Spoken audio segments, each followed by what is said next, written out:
Bantuan sumbangan asas ramah ternyata menjadi talian hayat yang amat dinanti-nantikan oleh golongan memerlukan, terutamanya menjelang pembukaan sesi persekolahan tahun ini.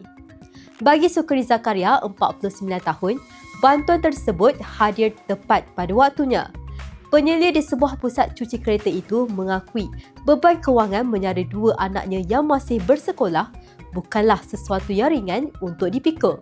Dia memang banyak membantu jugalah untuk ni lah, dari segi keuangan apa semua. Dia boleh ringankan beban lah. Biasa beras, macam-macam kicap, gula tu kena ada lah. Setelah banyak wang dihabiskan untuk menyediakan kelengkapan persekolahan anak-anak, dengan bantuan SARA, penerima dapat menampung keperluan asas lain.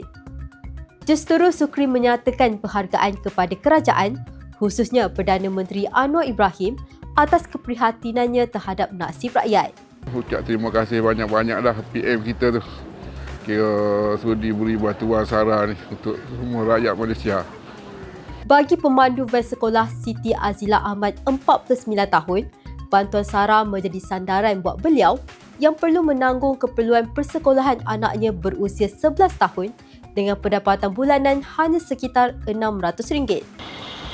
Beban tu adalah sikit, barang-barang asal tu apa semua.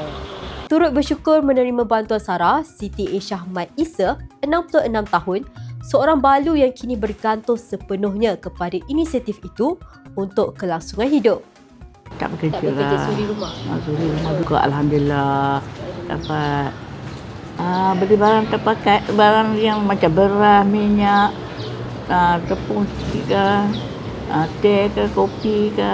Bantuan SARA dikreditkan menerusi MyCap penerima yang layak dan boleh digunakan untuk membeli lebih 100,000 barangan dalam 14 kategori di 10,000 kedai runcit dan pasar mini tahun ini berbanding hanya 3,000 kedai tahun lepas.